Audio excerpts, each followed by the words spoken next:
శివ అనే ఒక పట్టుదల కలిగిన యువకుడు తన అందం ఎప్పటికీ వాడిపోకూడదని భగవంతుని మెప్పిస్తాడు. దేవుడు ప్రత్యక్షమై వరం కోరుకోమంటాడు. కానీ శివ మాత్రం ఒక వింత వరాన్ని కోరుకుంటాడు. నేను ఎప్పుడు యవ్వనంగానే ఉండాలి, వృద్ధాప్యం నాకు ఎప్పుడు దరిచేరకూడదు అని దేవుణ్ణి వరం కోరుకుంటాడు. కానీ దేవుడు ఇలా హెచ్చరిస్తాడు. వృద్ధాప్యం ప్రకృతి ధర్మము, దాన్ని మార్చలేము అని హెచ్చరిస్తాడు.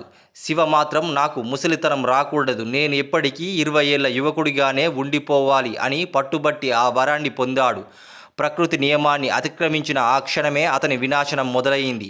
అతను గ్రహించలేకపోయాడు. సంవత్సరాలు గడిచిపోతున్నాయి. శివకు పెళ్ళయింది.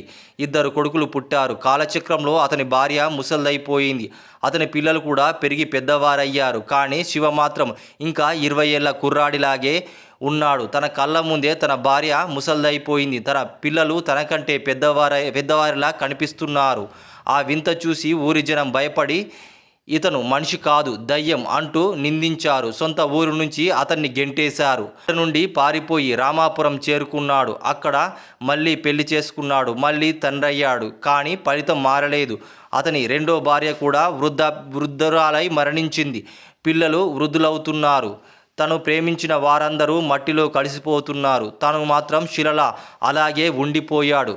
మృత్యువు లేకపోవడం వరం కాదు, ప్రేమించిన వారిని పోగొట్టుకుంటూ ఒంటరిగా మిగిలిపోవడమే అతిపెద్ద నరకం. చివరికి శివ తన తప్పు తెలుసుకొని ప్రకృతిని జయించడం కోసం మూర్ఖత్వంగా ప్రవర్తించాను అని కన్నీళ్లతో భగవంతుణ్ణి వేడుకున్నాడు. దేవా, ఈ యవ్వనం నాకు వద్దు, నాకు వృద్ధాప్యం ప్రసాదించు, నన్ను మళ్ళీ సాధారణ మనిషిగా చెయ్యు అని ప్రార్థించాడు. దేవుడు కరుణించి వరాన్ని వెనుకకు తీసుకున్నాడు. అతని జుట్టు నెరిసింది, ముఖంపై ముడతలు వచ్చాయి. తన ముసలితనం చూసుకొని అతను పొందిన ఆనందం యవ్వనంలో కూడా పొందలేదు. చివరకు మనశ్శాంతితో కన్నుమూశాడు.